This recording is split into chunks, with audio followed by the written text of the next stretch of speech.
Hello students, last class में हमने cell envelope discuss किया था जिसमें हमने उसकी तीनों layers glycocalyx, cell wall and cell membrane के बारे में पढ़ा था।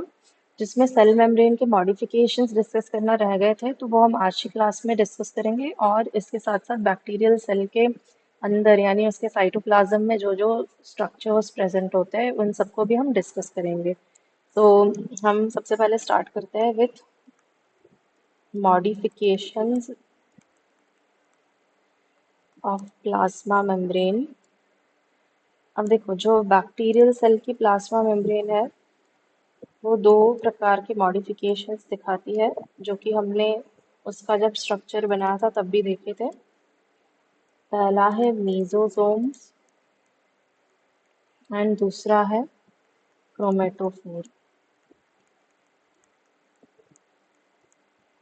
अब ये जो मीजोसोम्स है, मीजोसोम्स का शेप वैरी कर सकता है। ये इस तरीके से हो सकते हैं लामेल्ला फॉर्म में, जैसे मैंने डायग्राम में बताया था। ये ऐसे ट्यूबुलर फॉर्म में प्रेजेंट हो सकते हैं या वेसाइकल फॉर्म में प्रेजेंट हो सकते हैं, इस तरीके से। तो इनके नाम लेबल कर देते हैं। ये है लामेल्ला फॉर्म, ट्यूबुलर फॉर्म या फिर वेसाइकल फॉर्म में हो सकता है। अब देखो, मीजोसोम के फंक्शंस क्या होते हैं, क्यों होते हैं मीजोसोम्स। मीजोसोम्स के ऊपर प्रेजेंट होते हैं रेस्पिरेटरी एंजाइम्स, तो ये रेस्पिरेशन में हेल्प करते हैं। इसके साथ ही साथ ये सेल डिवीजन में भी हेल्प करते हैं, सेल वॉल फॉर्मेशन में during the process of cell division. तो ये सेल डिवीजन में हेल्प करते हैं यानी साइटोकाइनेसिस में हेल्प करते हैं, साइटोप्लाज्म को डिवाइड करने में। उसके बाद डीएनए रेप्लिकेशन में भी ये हेल्प करते हैं।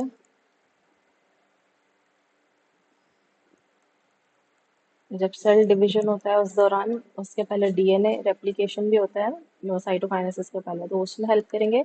And they also help in distribution of DNA between daughter cells. Cell division के एंड पे जो दो डॉटर सेल्स फॉर्म हुए होते हैं तो उनमें डीएनए इक्वली डिस्ट्रीब्यूट हो, उसमें भी ये हेल्प करते हैं। तो DNA distribution between daughter sales, इसमें भी ये हेल्प करते हैं। अब आते हैं क्रोमेटोफोर पे। देखो, क्रोमेटोफोर पे होते हैं फोटोसिंथेटिक पिगमेंट्स। इसमें फोटोसिंथेटिक पिगमेंट्स होते हैं तो ये फोटोसिंथेसिस में हेल्प करते हैं। अब देखो, जो भी फोटोसिंथेटिक बैक्टीरिया होंगे, जैसे बीजीए है साइनोबैक्टीरिया। अब बैक्टीरिया के पास क्लोरोप्लास्ट तो होता नहीं है, कोई सेल ऑर्गेनल्स तो होते नहीं है एक्सेप्ट राइबोसोम। तो फिर फोटोसिंथेसिस कैसे करेंगे वो, तो उनके पास क्रोमेटोफोर होता है, जो कि प्लाज्मा मेम्ब्रेन का ये एक इन्वेजिनेशन है जिसपे फोटोसिंथेटिक पिगमेंट्स होते हैं और उसकी मदद से ये फोटोसिंथेसिस करते हैं। तो ये हेल्प करता है फोटोसिंथेसिस में। और ये कौन से बैक्टीरिया में मिलेगा आपको, this is present in photosynthetic bacteria. Photosynthetic bacteria जैसे कि साइनोबैक्टीरिया, जिन्हें हम बीजीए भी बुलाते हैं, ब्लू ग्रीन algae। उसके बाद ये प्रेजेंट होता है पर्पल बैक्टीरिया में, और ग्रीन सल्फर बैक्टीरिया में भी ये होता है, ग्रीन सल्फर बैक्टीरिया। जो जो फोटोसिंथेटिक बैक्टीरिया उनके पास ये होगा। तो ये थे modifications of bacterial plasma membrane, जो कि लास्ट क्लास में हम डिस्कस करना रह गए थे।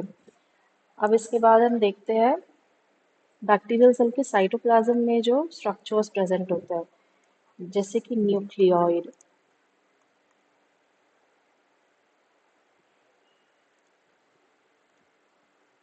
अब इसका जो न्यूक्लियोइड है, ठीक है, इसके जेनेटिक मटेरियल को हम न्यूक्लियोइड बोलते हैं, क्योंकि ये ट्रू न्यूक्लियस नहीं होता, कोई न्यूक्लियर मेम्ब्रेन या न्यूक्लियोलस नहीं है यहाँ पे, है ना। सो इट इज मेम्ब्रेनलेस, क्योंकि न्यूक्लियर मेम्ब्रेन से सराउंडेड नहीं है ये। उसके बाद यहाँ पे सिर्फ एक ही क्रोमोसोम होता है बैक्टीरियल सेल के पास, उसके न्यूक्लियोइड में सिर्फ there is only one chromosome. तो डबल स्ट्रैंडेड सर्कुलर क्रोमोसोम होता है ये, डबल स्ट्रैंडेड सर्कुलर डीएनए है इसके पास, इस तरीके से।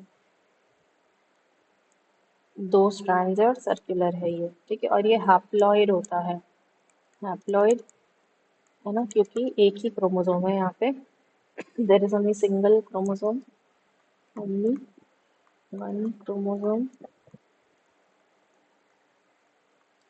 और इसके बाद इसमें कोई हिस्टोन प्रोटीन्स नहीं होते इसके पास, there are no histone proteins. अब हिस्टोन प्रोटीन्स नहीं होते तो फिर इसकी कॉइलिंग में कौन मदद करता है?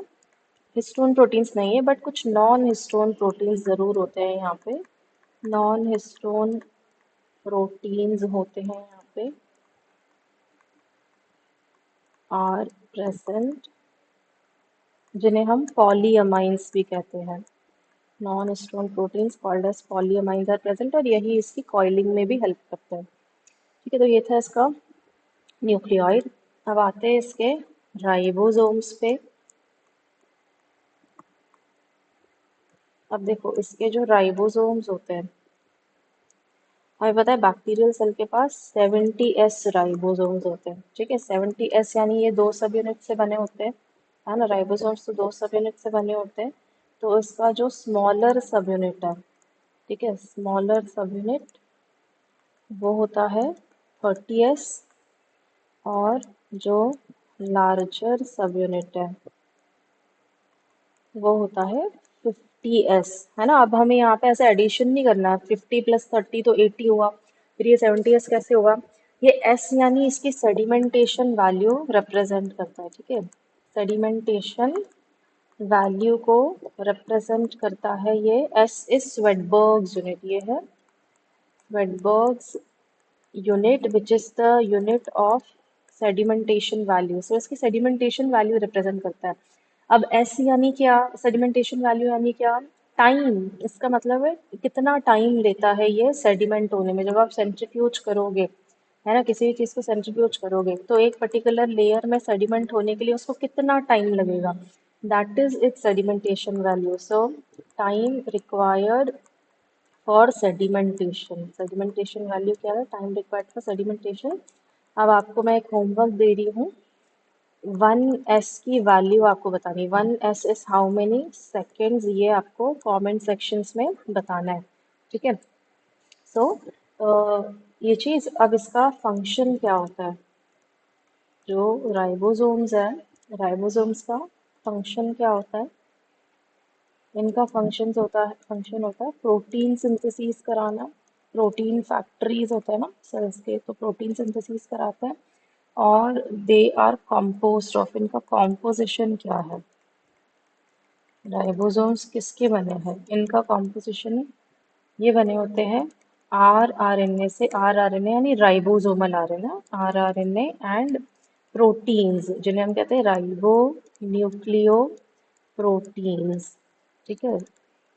सर देखो ये मेम्ब्रेन लेस होते हैं ना, मेम्ब्रेन बाउंड नहीं, these are membrane less cell organelles, membrane less cell organelles, ठीक है। तो ये मेम्ब्रेन लेस सेल ऑर्गेनल्स बने कैसे होते हैं?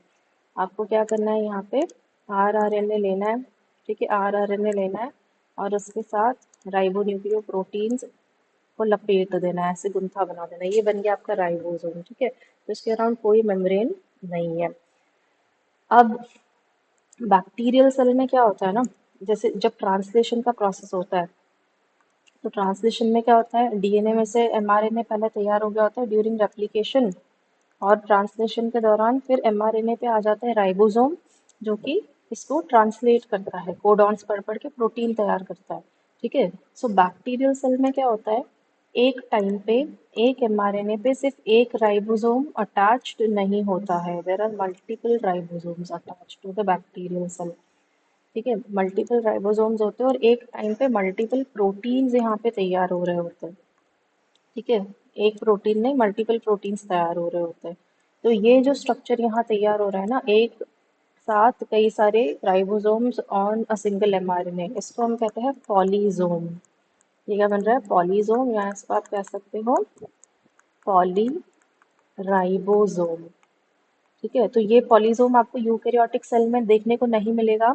इसका रीजन ये है क्योंकि यूकेरियोटिक सेल में एक जीन जो होता है ना, एक डीएनए का सेगमेंट, एक जीन, ये सिर्फ एक ही प्रोटीन के लिए कोड करता है। One gene codes for one protein, single protein. तो इसीलिए इस जीन में से जब एमआरएनए तैयार होगा तो उस एमआरएनए में से सिर्फ एक ही प्रोटीन तैयार होने वाला है, इसीलिए वहां पे एक टाइम पे सिर्फ एक ही राइबोसोम उस पे अटैच्ड होगा। लेकिन यूकैरियोटिक प्रोकैरियोटिक सेल के केस में one gene codes for many proteins, एक ही जीन में से कई सारे प्रोटीन्स तैयार होते हैं। तो इसीलिए ये पॉलीजोम फॉर्म होता है, क्योंकि ये एक जीन में से फॉर्म हुआ एक एमआरएनए कई सारे प्रोटीन्स के लिए कोड करता है। तो there will be multiple ribosomes attached to it and multiple proteins will be synthesized simultaneously from the same mRNA। ठीक है, इसीलिए ये पॉलीसोम का जो कॉन्सेप्ट है वो आपको यहाँ दिखता है प्रोकैरियोटिक सेल में, not in the eukaryotic cell. ठीक है, सो ये हो गया। अब इसके बाद हम डिस्कस करेंगे सेल इंक्लूजन्स को।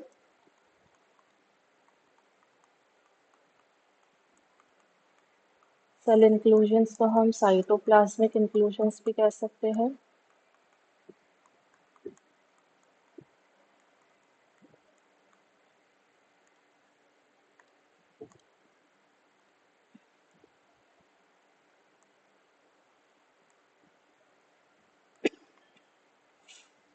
देखो, सेल इंक्लूजन्स जो होते हैं, सबसे पहले तो ये क्या है, ये रिजर्व फूड मटेरियल, एक तरीके का रिजर्व फूड मटेरियल है। सेल इंक्लूजन्स क्या करते हैं, दे रिजर्व और store food material into the cell, bacterial cell, ताकि फ्यूचर में जब इसको कहीं फूड नहीं मिल रहा है ना, कोई एनर्जी का सोर्स नहीं मिल रहा है, तो सेल इंक्लूजन्स के अंदर जो रिजर्व फूड है उसी का ब्रेक डाउन करके, उसी को मेटाबोलाइज करके एनर्जी ऑब्टेन की जा सके। जैसे हम ग्लाइकोजन के फॉर्म में, फैट्स के फॉर्म में फूड स्टोर करते हैं, वैसे ये बैक्टीरियल सेल का एक फूड स्टोरेज का तरीका है।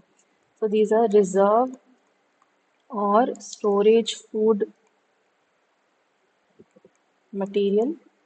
ठीक है, अब इसमें देखो दो प्रकार की चीज़ें स्टोर होती है, एक ऑर्गेनिक होती है एंड दूसरी इनऑर्गेनिक होती है। ऑर्गेनिक रिजर्व फूड के कुछ एग्जांपल्स है, देखो यहाँ पे फैट्स भी स्टोर हो सकते हैं एंड कार्ब्स भी स्टोर हो सकते हैं। तो जैसे कि पीएचपी ग्रैन्यूल्स हो गए, पीएचपी ग्रैन्यूल्स यानी कि पॉलीहाइड्रोक्सी ब्यूटरेट ग्रैन्यूल्स।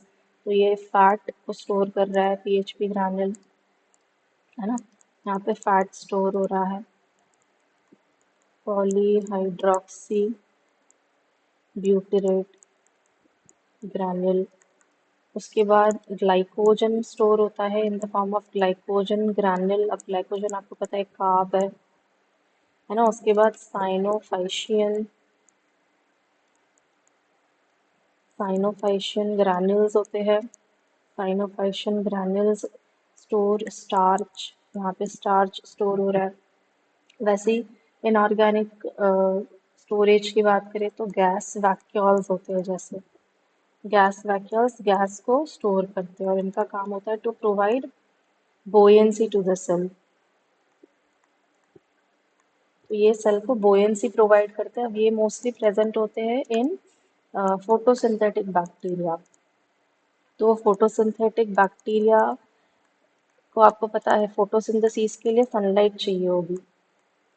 अब अगर ये बैक्टीरिया सपोज किसी वाटर बॉडी में प्रेजेंट है, वाटर बॉडी में डेप्थ में सब एकदम नीचे अगर ये प्रेजेंट है, तो इसको अगर सनलाइट चाहिए तो सनलाइट नीचे तक तो नहीं आएगी, तो इसको ऊपर जाना पड़ेगा ताकि ये सनरेज ऑब्टेन कर सके, सनलाइट ऑब्टेन कर सके और फोटोसिंथेसिस कर सके। तो उसमें ये गैस वैक्यूल इनको हेल्प करता है, इनको बोयेंसी देता है ताकि ये वाटर सरफेस पे तैर सके और सनलाइट ऑब्टेन कर सके फॉर सिंथेसाइजिंग देयर फूड।